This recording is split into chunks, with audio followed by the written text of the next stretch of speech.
자, 여러분 안녕하세요. 네, 황준범입니다. 자, 이번 회계관리 2급 2022년도 1월 달에 시행한 회차를 한번 보도록 하겠습니다. 원래 제가 이제 2회차, 4회차, 6회차, 8회차, 8회차를 먼저 올리고 그 다음 나머지 1, 3, 5, 7회차 그러니까 1월 달, 3월 달, 5월 달, 6월 달, 그 다음에 7월 달, 그 다음에 9월 달, 11월 달, 12월 달 이렇게 총 6번 있잖아요. 그래서 이제 짝수 먼저 올리고 그 다음에 이제 나머지 홀수를 이렇게 이제 올리는 작업을 한번 보겠습니다. 자, 총 40문제 이고요. 회관리 2급은 언제쯤 2022년도 거를 8회차를 다 올리고 그다음 앞으로도 계속 그렇게 해서 이제 올리고 이제 진행을 할 예정입니다. 그렇기 때문에 특히 이제 입문자 분들한테는 매우 좋은 자격증 중 하나가 되겠고요. 그리고 여러분들이 총 40문제를 보시고 70점 이상인 경우 합격을 하니까 총 28문제 이상만 맞으면 됩니다. 그래서 합격하시고요.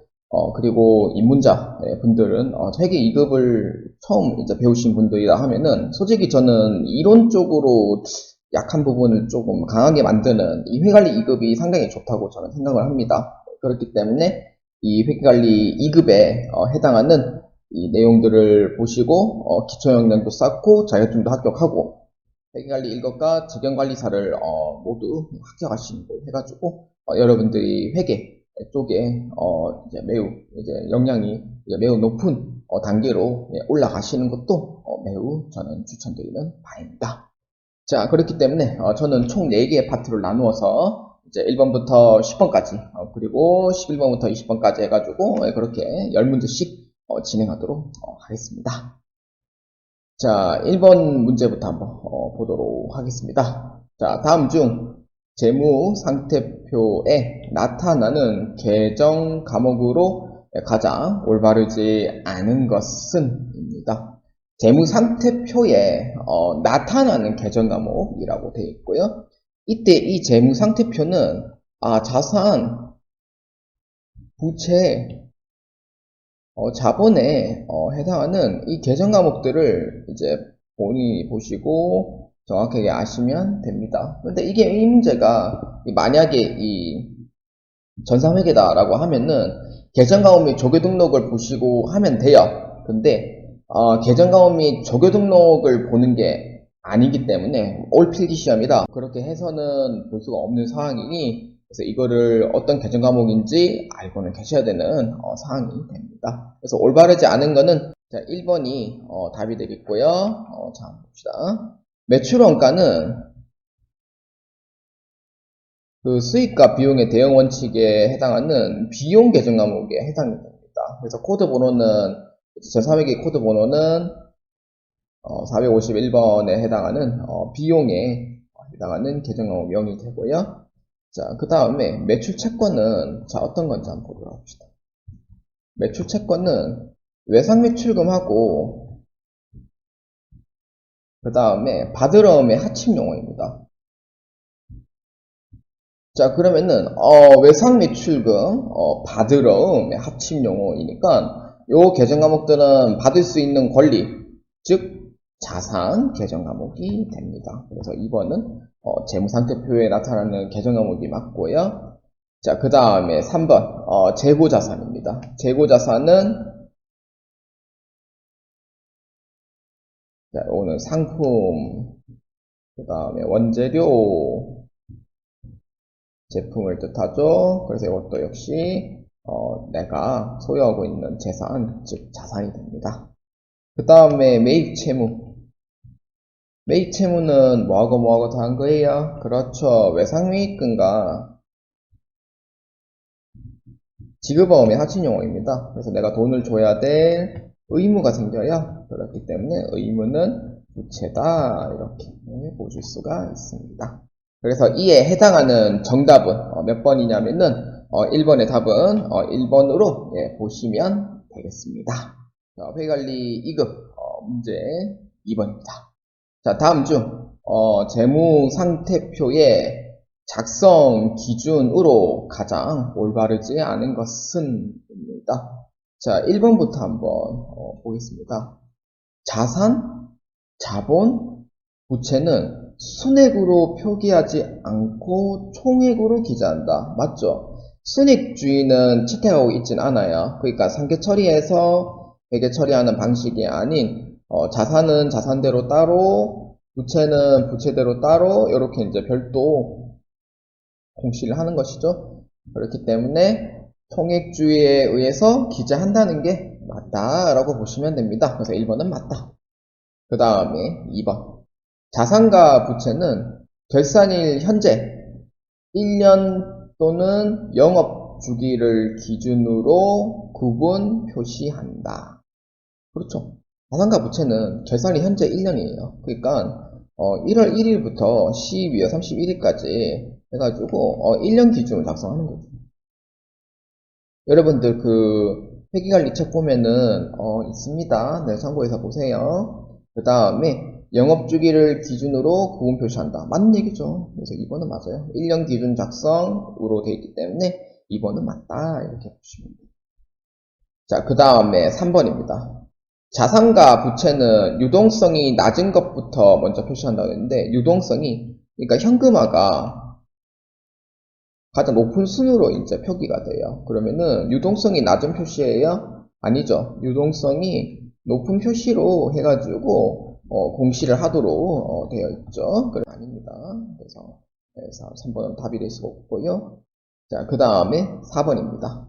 자본거래에 발생한 잉여금은 자본잉여금으로 기재를 하고 손익거래에 해당하는 잉여금은 이익잉여금으로 구분 표시한다. 맞죠? 손익거래는 이익잉여금, 자본거래는 자본잉여금으로 표시를 하도록 되어 있습니다. 그래서 4번은 맞다 이렇게 보시면 돼요. 그래서 이에 해당하는 답이 틀린 거는 유동성이 높은 것으로 배열을 해야 한다는 3번이 정답이 되겠습니다. 자, 회계관리 2급 문제 3번입니다. 자, 복식북이란 회사의 재산에 영향을 미치는 거래를 파악하여 재산이 변화한 원인과 그로 인한 결과를 동시에 기록하는 방법입니다. 이때 자산, 부채, 자본의 증감이나 수익, 비용의 발생을 일정한 원리에 따라 차변과 대변으로 분리하여 이중으로 기록하는데 이를 복식부기의 원리라고 합니다. 다음 중 복식부기의 원리로 가장 올바르지 않은 것입니다.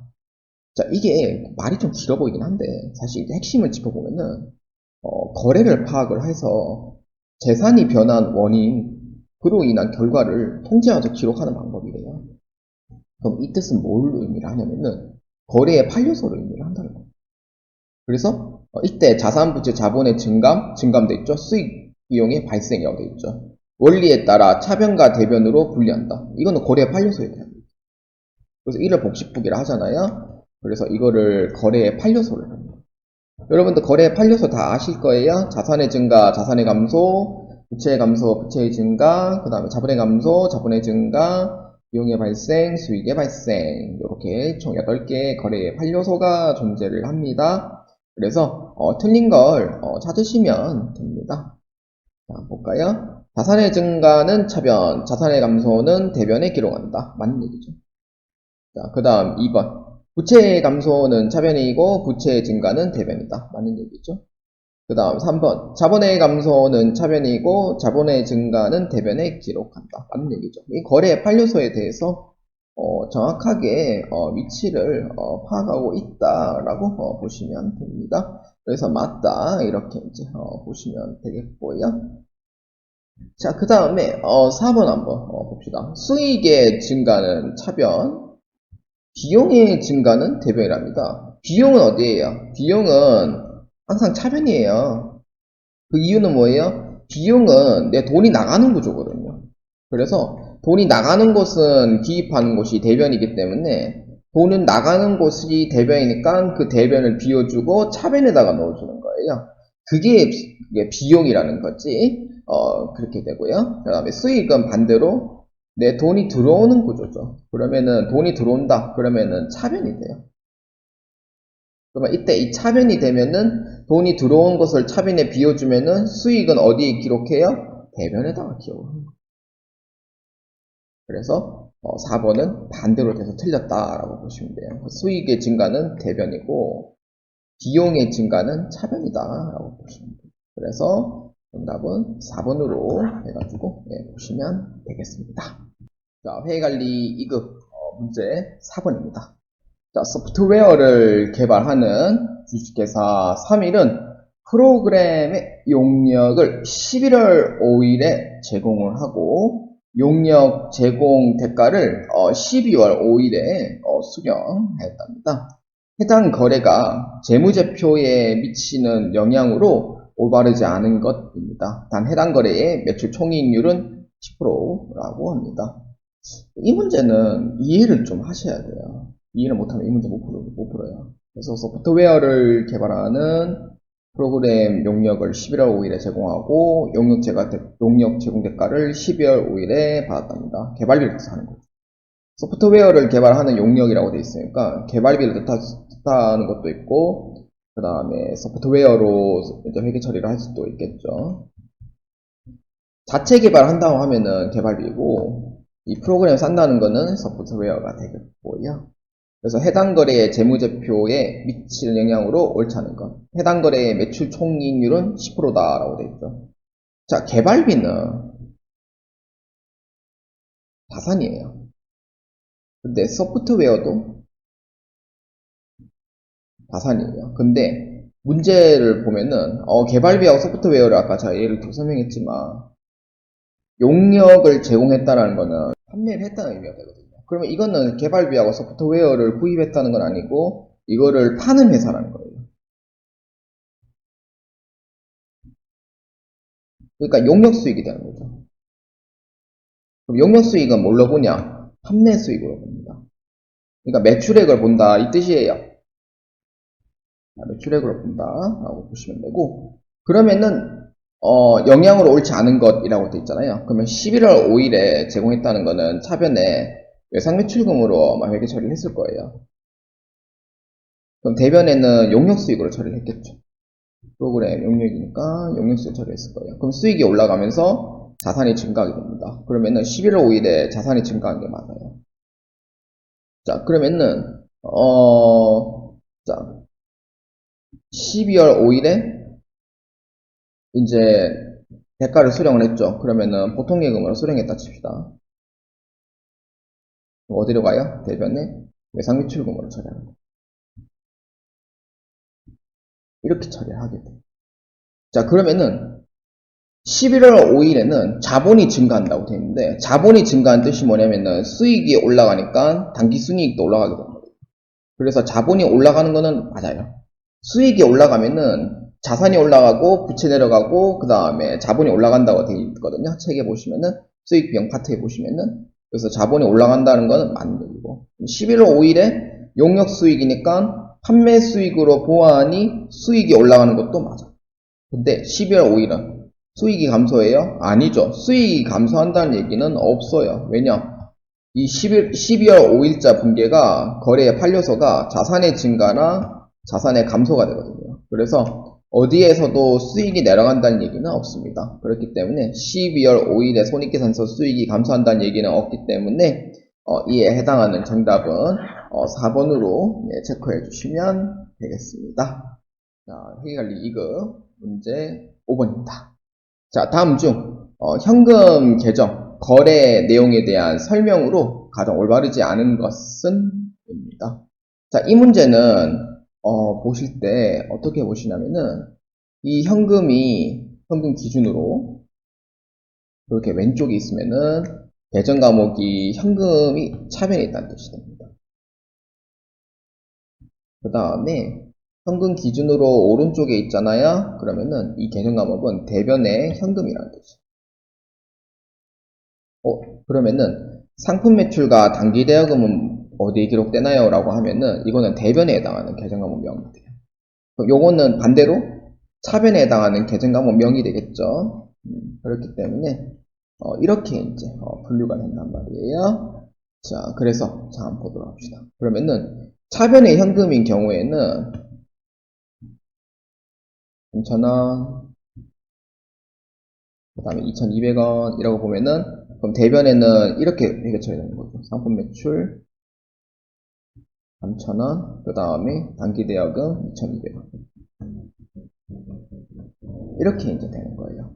그러면은, 요거는 위에 거는 뭐예요? 그러면은 대변에 현금이니까 차변에 상품 2,000원하고, 그 다음에 당좌예금 1,200원으로 처리를 하는 겁니다. 얼마냐면은 3,200원이 되는 거예요. 이렇게 이제 처리가 되는 거예요. 그러면은 이 분기를 보고 내가 맞는 건지 틀린 건지 그걸 확인해 주시면 됩니다. 자, 1번부터 한번 봅시다. 자, 니은. 상품 3,000원을 현금으로 매출하다. 차변에 현금 들어왔죠? 대변에 상품 팔았죠? 그럼 맞아요. 그 다음에 2번. 디귿. 현금 2,200원 단기 대여하다. 자, 현금 들어왔죠? 그 다음 단기 대여금, 단기 대여 했어요? 아니죠. 이거는 단기 대여금 회수한 거예요. 단기 대여금 현금으로 수령을 하는 거죠. 돈을 빌려놓은 거 받아낸 거예요. 그래서 단기 대여 한다는 얘기는 아니죠. 그래서 2번은 틀렸다 보시면 되고, 그 다음에 미음. 현금 1,200원 당좌 예입했답니다. 현금 1,200원 당좌 예입을 했다는데 현금이 나간 거죠. 그럼 당좌예금 돈이 들어온 거죠. 얘가 맞아요. 그 다음에 결산일 현재 현금 잔액은 4,000원이다. 자, 이게 4,000원이 맞는지 한번 확인하기 위해서는 이게 대차 평균의 원리에 의해서 금액이 맞나 안 맞나 확인해 주셔야 돼요. 근데 현금에서 이 전월 2월 된 금액이 존재를 하고요. 그럼 여기에 차월 2월 금액이 있어야 되는데 이 차월 2월 금액이 없기 때문에 이 차월 2월에 해당하는 이 금액이 4,000원이 과연 남을지 안 남을지 한번 확인해 보도록 합시다. 자, 그러면은 계산기를 한번 이용해 봅시다.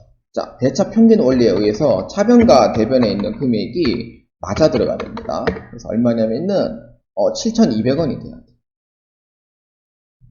그러면은 차변에 있던 금액이 7,200원, 대변에 있던 이 금액이 7,200원이 돼야 돼요. 두 개 다. 근데 여기에서 대변에 해당하는 금액이 얼마예요? 3,200원이죠. 그럼 나머지 4,000원은 뭐예요? 차월 2월에 해당하는 금액이에요. 그래서 결산이 현재 현금 잔액은 4,000원이다 라고 하면은 맞다 이렇게 보시면 돼요. 그래서 정답은 2번이 틀렸고요. 그래서 답은 2번으로 올바르지 않은 것 체크해 주시면 되겠습니다. 자, 회계관리 2급 문제 6번입니다.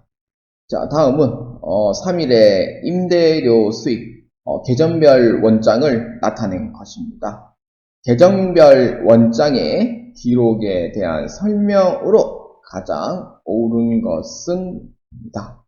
자, 한번 보도록 합시다. 이것도 오버이랑 똑같은 내용입니다. 선수 수익을 이거를 딱 기준점을 보고 이 선수 수익이 왼쪽에 있다고 하면은 계정 과목이 차변에 선수 수익으로 처리를 해 놓는 거예요. 그래서 얼마냐면은 15,000원.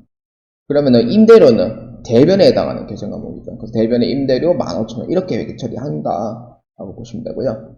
선수 수익이 오른쪽에 가 있잖아요. 그럼 선수 수익이 대변에 있다는 뜻이에요. 그 다음에 차변에는 현금으로 이렇게 처리를 한다. 이렇게 이제 처리가 되어 있다는 거. 이렇게. 그러면은 계정별 원장에 대한 그 기록에 대한 설명으로 가장 옳지 않은 것이라고 되어 있으니까, 자, 그러면은 이 근거를 통해서 이제 보셔야 돼요. 그러면은 10월 1일자는 임대료를 이렇게 이제 미리 받았는데 선수를 했는데 수익으로 처리하지 않고 일단은 부채로 처리를 한 거예요. 거래 내용을 한번 파악해 봅시다. 그러면은 이거는 수익으로 처리한 게 아니에요. 그러면은 이거는 이제 이연분계가 성립을 하겠죠. 그 다음에 12월 31일자에 그 임대료 있죠. 임대료에서 10월부터 12월달에 해당하는 분만큼 수익으로 처리를 해주셔야 돼요. 왜냐하면 아무 문제 없으면은 그때 연말에 수익으로 처리를 해야 되기 때문에 그런 거고요. 그 수익 처리를 해야 되니까 그러면은 이거를 이제 임대료 15,000원을 수익으로 처리를 한 거예요. 그럼 나머지 45,000원은 수익이 아닌 거죠. 그래서 이거에 대한 내용을 근거로 자 한번 보겠습니다. 자, 1번 한번 봅시다. 회사의 1개월분 임대료는 5,000원이고 손익계산서에 인식되는 단기기간 기속분은 15,000원이다. 자, 여기에 금액이 15,000원 돼 있잖아요. 그러면 10에서 12월달까지 기간이 몇 개월이냐면은 10월달, 11월달, 12월달 총 3개월이에요. 그러면은 15,000원에 3개월치 나눠버리면은 한 달당 금액이 나오는 거죠. 그래서 얼마예요? 5,000원이 돼요. 그럼 맞죠? 1번에 대한 얘기는 맞다. 이렇게 보시면 돼요. 자, 그 다음에 2번. 회사의 임대료는 실현주의 요건에 따라 손익계산서 45,000원으로 인식을 한답니다. 맞아요? 아니죠. 실현주의 요건에서 임대료로 처리해야 될 금액은 15,000원만큼을 수익으로 봐야 돼요. 45,000원은 수익이 아니라 제가 밑에 적어놨죠. 거기서 보시면 돼요. 그래서 2번은 아니다. 그 다음 3번. 회사는 최초 수익 계정을 이용하여 회계 처리했답니다. 수익이. 이거 10월 1일자 이 분계가 이 선수 수익이 수익입니까? 이 계정은 부채 계정입니다. 수익으로 처리한 게 아니에요. 부채로 처리한 거죠. 그 다음에 회계 처리했고 결산 조정을 통해서 부채를 인식했다. 아니죠. 수익으로 처리한 거죠. 반대로 바뀐 거죠. 틀렸고. 그 다음 4번. 회사의 선수 수익은 차기의 임대 서비스를 제공할 의무이므로 재무상태표에 6만원 인식하였다. 아니에요. 선수 수익 얼마 인식해야 돼요? 임대료 뺀 15,000원 뺀 금액 얼마? 35,000원 인식해줘야 되죠. 이게 이 재무상태표에 들어갈 금액 이거가 되는 거예요. 그렇기 때문에 전 틀렸다 라고 보시면 돼요. 그래서 이에 해당하는 정답은 1번으로 보시면 되겠습니다. 참고로 이 문제는 12월달 문제에서도 그대로 나왔던 문제입니다. 자, 회계관리 2급 문제 7번입니다.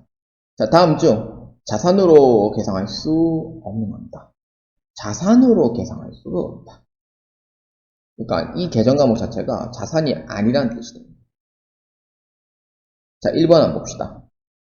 상품을 판매하고 아직 수령하지 못한 판매대금. 이거는 계정 과목 자체가 외상매출금을 뜻하는 거죠. 돈 못 받았습니다. 그러면은 외상매출금을 뜻해요. 이거는 자산부터 자본 중에 어디에요? 자산에 해당돼요. 1번은 맞다. 이렇게 보시면 되고요. 자, 그 다음에 2번. 거래처에 물건을 주문하고 재화의 인도 전 미리 지급한 계약금. 이거는 구매에 대한 계약금이죠. 구매 계약금은 선급금으로 처리하셔야 돼요. 선급금입니다. 그래서 이거는 자산입니다. 구매 계약금은 내가 돈을 주는 거니까 문제가 생겼을 때 권리가 있는 거고, 그 다음에 판매 계약금은 내가 돈을 미리 받아왔기 때문에 문제가 생기면 다시 돌려줘야 될 의무가 생기는 거예요. 그래서 선수금하고 선급금 헷갈리시면 안 되고요. 그 다음 3번. 창고에 보관 중인 상품입니다. 상품. 자, 이건 뭐예요? 그렇죠. 상품 계정 과목이니까 자산이 됩니다. 자, 그 다음에 4번 한번 봅시다. 원재료를 외상으로 구입하였으나 아직 지급하지 않은 구입대금이에요. 그러니까 외상으로 구입을 했는 거예요. 과거형이죠. 그럼 당시에 그러면 차변에 원재료로 해가지고 처리를 했을 거예요. 원재료만 봤을 때는 자산인 거는 맞는데 이거는 과거형이기 때문에 원재료를 구입을 했다고 돼 있죠.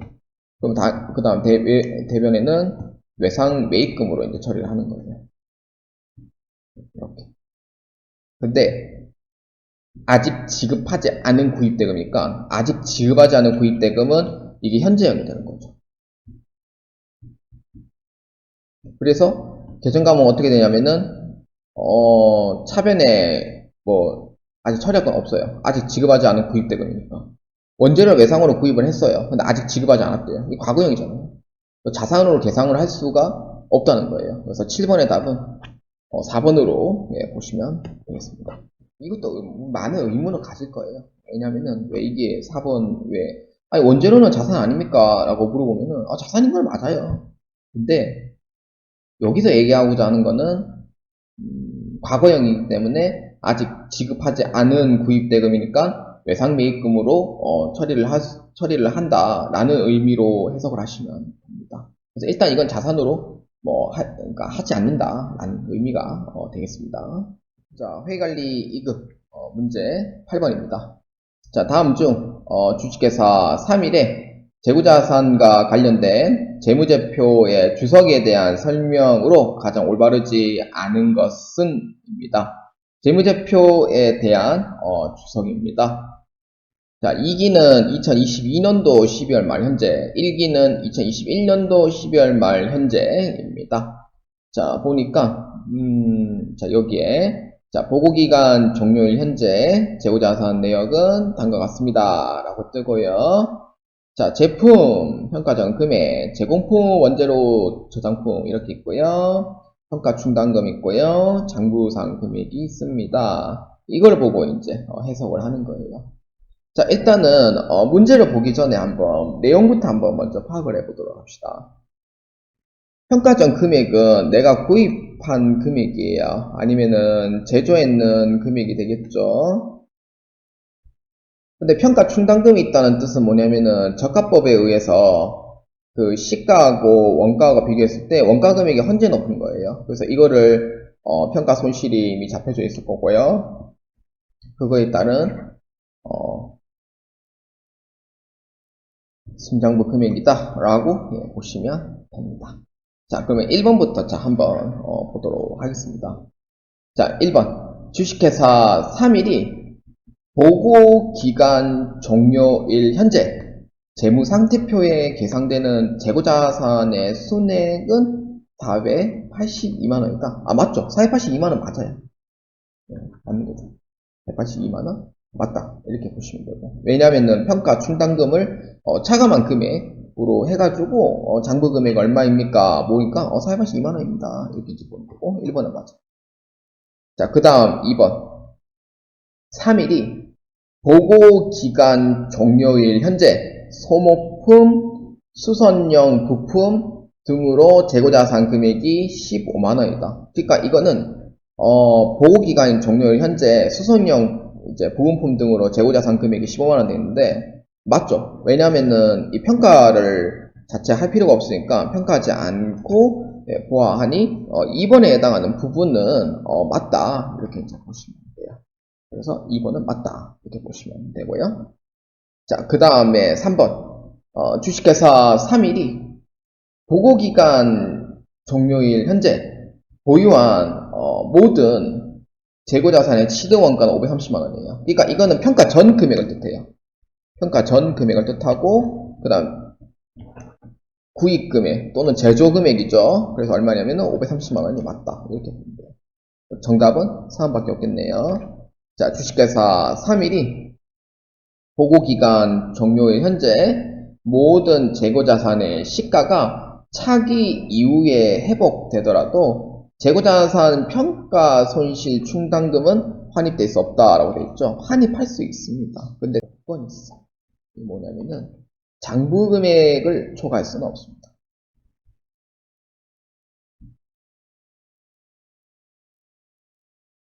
이렇게. 그래서 정답은 4번이 틀렸다 보시면 되고요. 재고자산 평가 손실은 회복한 후에는 충당 금으로 환입할 수가 있습니다. 단 장부 금액은 초과할 수가 없습니다. 자, 회계관리 2급 문제 9번입니다. 다음은 중소기업을 운영하는 사장님들의 대화입니다. 이웃과 니을에 들어갈 내용으로 가장 옳은 것은 입니다. 이 문제 기출문제 있어요. 이게 몇 월 달 거지? 9월 달 건가? 보면 있어요. 9월 달 거구나. 있다. 있어요. 자, 이거 문제 그대로 낸 거예요. 자, 봅시다. 김 사장. 요새 경기가 너무 안 좋아서 큰일이야. 박 사장. 그러게 말이야. 올해 우리 회사는 또 적자가 날 것 같아. 걱정이야. 자네 회사는 어떤가? 그러니까 적자가 날 것 같다고 걱정을 하고 있잖아요. 근데 사실 사장님들 보면은 적자 날 것 같다 걱정인 거는 사실 맞아요. 저도 뭐 적자 나는데 뭐. 자, 그 다음에 김 사장 보면은 올해 회사도 올해 적자 날 뻔했지. 아, 그나마 다행인 것이 몇 달 전에 매입한 지분증권의 평가 금액이 많이 올라. 아, 올해는 다행히 적자를 면할 것 같아. 이렇게 돼요. 여기서 제일 중요한 키워드는 지분증권에 대한 설명이에요. 지분증권이라는 뜻을 이제 얘기하자면은 단기 시세 차익 목적으로 하는 이 단기 매매 증권이냐, 아니면은 단기 투자 목적으로 하는 이 매도하는 증권이냐에 대한 그 지분증권에 대한 평가를 지금 얘기를 하고 있는 겁니다. 그래서 박 사장은 아니 그게 무슨 소린가? 지분증권이 평가금액이 올라서 올해 적자를 면하다니? 우리 회사도 얼마 전에 매입한 지분증권 평가금액이 많이 오른 걸로 알고 있어. 우리 회사 재무팀장은 아무런 얘기가 없어. 이렇게 이제 얘기를 하는 거예요. 9월달 문제랑 똑같은 문제입니다. 그런데 여기서 이제 봐야 될 게 뭐냐면은 자기는 평가금액이 많이 올랐는데 재무팀장이 아무 말이 없대요. 근데 한국말은 끝까지 들어야 돼요. 재무팀장이 아무 말이 없다고만 딱 단정지었을 때 이 재무팀장이 이 회계 못하는 인간인가? 라고 생각할 수도 있는데 김 사장의 얘기가 딱 그 정점에 해당하는 얘기를 해줍니다. 김 사장입니다. 아 그거 아닌가? 우리 회사는 매입한 지분증권이 이게 해당이 돼서 평가이익을 단기 손익으로 인식했기 때문이야. 자, 평가 손익을 단기 손익으로 보는 거는 단기 시세 차익 목적으로 하는 단기 매매 증권에 해당됩니다. 왜냐면은 어차피 이거를 사고 1년 안에 판매할 거기 때문에 평가 자체도 단기 손익으로만 보고 끝내는 거예요. 근데 박 사장네 회사 있죠? 박 사장네 회사는 아마 지분증권이 이것에 해당하기 때문에 단기 손익에 영향을 주지 못한 것 같다고 얘기해요. 어떤 거냐면은 자본을 뜻하는 거예요. 자본, 순재산. 순재산을 뜻하는 거기 때문에 단기 순이익에는 올라가지 않은 평가 방법이 하나가 있어요. 유일하게. 뭐죠? 그렇죠. 매도하는 증권. 매도하는 증권은 평가할 때 단기 순이익으로 처리하지 않죠. 그러니까 자본으로 처리한단 말이에요. 그것도 기타 포괄 손익 두 계획으로. 그렇기 때문에 순재산을 올리고 내리고 하기 때문에 단기 손익에는 아무런 영향이 없는 거예요. 그렇기 때문에 박 사장은 적자가 또 날 것 같다 걱정인데 재무팀장은 아무 말 없어가지고 거기서 1차 빡침이 강한 거고 근데 박 사장이 이거를 잘 풀어준 거죠. 우리 회사는 단기 시세 차익 목적으로 하니까 평가 손익을 단기 손익으로 본 거고 자네 회사는 장투 목적으로 하니까 아무런 영향을 주지 못한 것 같다라고 하니까 그제서야 이제 박 사장이 납득을 하는 겁니다. 왜 재무팀장이 왜 아무 얘기를 안 했을까라고 보고를 왜 안 들었을까 라는 얘기가 이제 납득이 가는 거죠. 그래서 이에 해당하는 정답은 기억은 단기 매매 증권을 뜻하고요. 니은은 매도하는 증권을 뜻하는 문제입니다. 그래서 9번의 답은 정답은 1번으로 체크해 주시면 되겠습니다. 자, 회관리 2급 문제 10번입니다. 자, 다음은 기말 자산과 기말 부채의 일부분입니다. 기말 재무상태표에 표시된 계정 과목과 금액으로 가장 올바르지 않은 것입니다. 기말 자산과 기말 부채의 일부다. 그러면은 재무상태표에 표시된 계정 과목과 금액으로 올바르지 않은 것. 자, 이거는 밑에 걸 보셔야 돼요. 자, 밑에 걸 보면은 현금 및 현금성 자산으로 되어 있고요. 이때 이 현금 및 현금성 자산은 현금을 뜻하기도 하고요. 통화 및 통화대응 증권도 현금이죠. 그 다음에 당좌예금, 그 다음에 보통예금. 자, 이렇게 이제 뜻하고, 그 다음에 만기가 3개월 이내에 해당하는 자산. 이렇게 이제 뜻해요. 근데 여기서 현금 및 현금성 자산은 유일하게 하나밖에 없어요. 타인반응수표 밖에 없기 때문에. 그래서 20만원이다 라는 얘기가 맞다 이렇게 이제 보시면 되고 매출 채권 볼까요? 매출 채권은 외상 매출금과 바드러움의 합친 용어가 돼요. 그러면은 외상 매출금은 50만원이고 바드러움 금액이 없어요. 없죠. 그 다음에 지급원만 있고 바드러움 금액이 없잖아요. 근데 여기서 이제 봤을 때 매출 채권은 맞다 이렇게 보시면 돼요. 근데 제가 잘못 얘기한 하나 있어요. 자, 여기서 봐주세요. 당좌예금 있죠. 요것도 현금성 자산인데 이걸 제가 안 했네요. 그러면 1번의 답은 22만 5천원이 나와요. 그래서 1번은 아닙니다. 다시 정정할게요. 자, 그 다음에 3번 매입 채무입니다. 매입 채무는 외상미금과 지급어음을 합친 용어로 보시면 돼요. 이게 매입 채무고요. 매입 채무는 외상매입금 30만원, 지급어음 3만원으로 되어 있으니까 33만원 맞습니다. 자, 그 다음 당좌자산으로 돼 있죠. 당좌자산은 현금과 관련돼 있는 자산. 외상매출금, 그 다음에 가인발행수표, 현금이죠. 그 다음에 당좌예금. 이렇게 돼 있죠. 그럼 이 세 개 다 합치면은요, 외상매출금은 50만원, 가인발행수표 20만원, 당좌예금 25,000원. 합치면 72만 5천원 나와요. 그래서 4번 더 맞다. 이렇게 보시면 되고요. 자, 그러면 10번의 답은 몇 번입니까? 그렇죠. 1번이 틀렸다는 걸 확인할 수가 있겠습니다.